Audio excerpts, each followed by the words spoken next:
Hello everyone, welcome back to my channel The Python Gurukul. Today we'll be talking about decorators in Python. We'll be going through different use cases.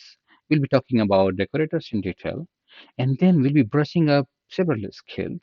If you have not learned so far, maybe we'll be learning it today. And then at the end, we'll be talking about different decorator examples.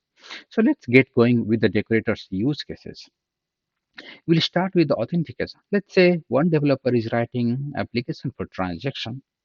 While writing the transaction module, he need to make sure that authentication happen and then the transaction will go through. So what should be doing? He should be focusing on writing his own module or he should be focusing on logging module. This data need to be collected. So any of these situation, there will be many more. But these are the use cases where we need to make sure that we are using the decorators. It simplify our developers' life. We have one function. We are going to use the decorator. Decorator is going to modify the function. But overall story is that we are not changing the function. We are not modifying anything inside the function. We are doing those modification from the out of the function. And that's the called decorators. So as we said, we need to brush up few skills. Like in Python, everything is an object. Overall, we can see that we are treating function as an object. Another thing I want to highlight. So this is the place we are defining the new function. And whenever we need to call the function, we are just using the function name and using the parenthesis. This is the place we are calling. But whenever we need to just refer the function, not the calling, we need to make sure that we are not using the parenthesis. That's what we are doing here. We are not using parenthesis. If we use the parenthesis, it is not going to do the assignment. It is going to do the calling. So that part we need to be a little bit careful. Okay. The next thing we want to highlight nested function. Okay. We have one function. We are defining one function foo. Inside the foo, we can define another function bar, another function jar, and we can call them. We are calling bar. We are calling jar.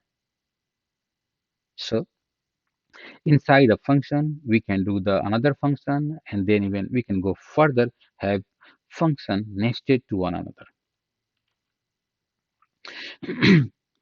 As we can return any object, similarly, we can return the function as well. So in this function, we are defining a function bar and ju, and on these conditions, if the condition met, we are returning bar function, and bar is function. See, we are not calling, we are just referring the bar. We want to return the bar object.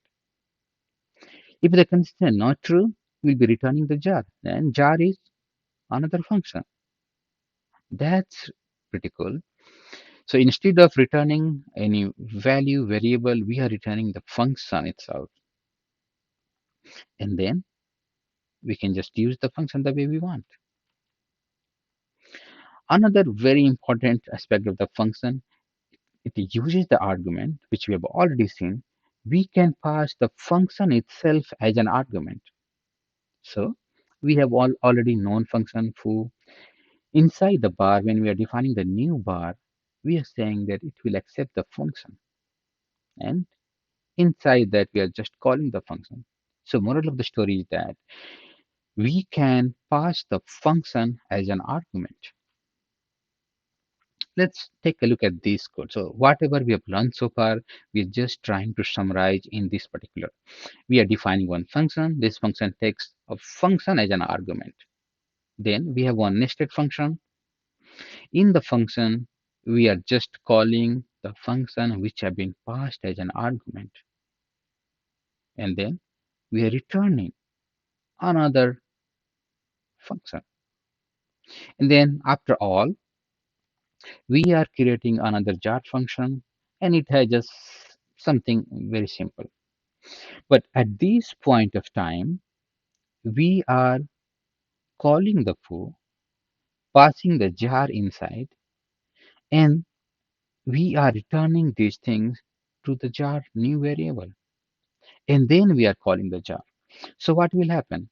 The jar will be called, but jar is being passed to the foo, and foo is going to take control, doing some operation, and then calling the function, and then we are just coming back out of it. So is it decorator? Yes, it is. But it looks little bit complicated the way we have defined here. Is there any simplified version?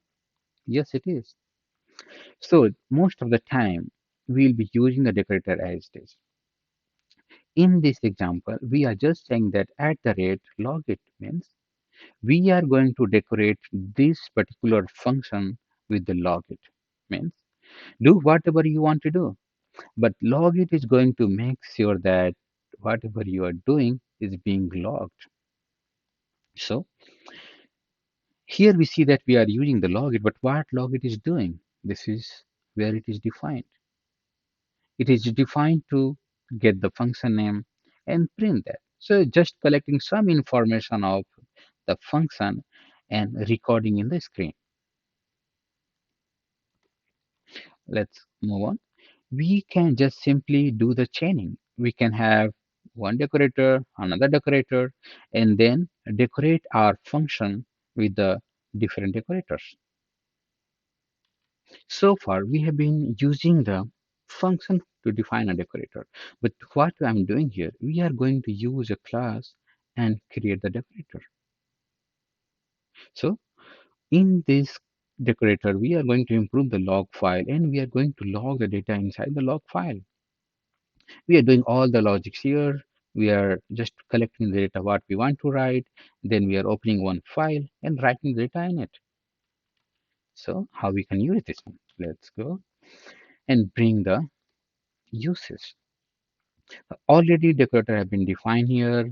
I'm going to decorate my bar function with the log2 file decorator. So this log2 file decorator is the class which has the call method, and that method take care of what need to be writing.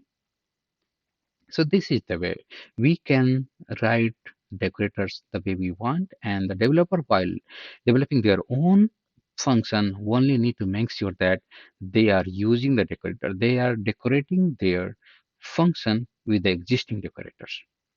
So let's change our gear and take a look at couple of the examples and call the login one. Yeah. What has happened?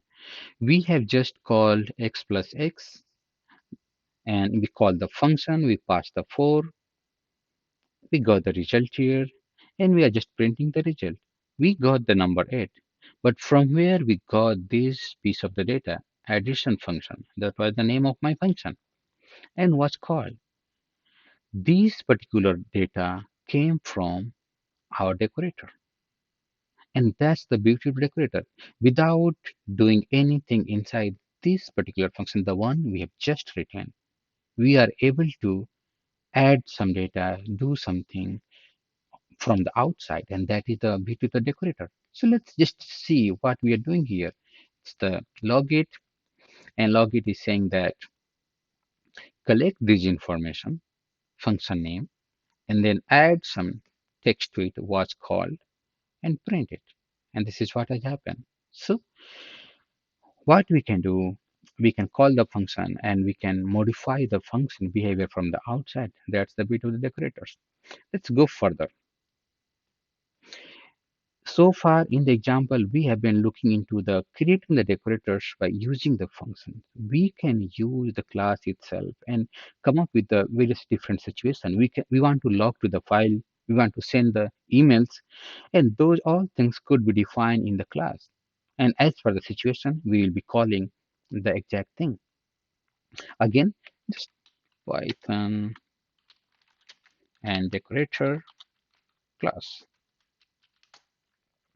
Okay, so we only had this piece of information. Hello from bar, we call our function, and we should have got only hello from bar. But we see here, we got hello from bar, but before that, there was some more information. Bar was called, hello from foo, and the another part is that we are dealing with the file, just open the file in append mode, means keep adding the data without rewriting.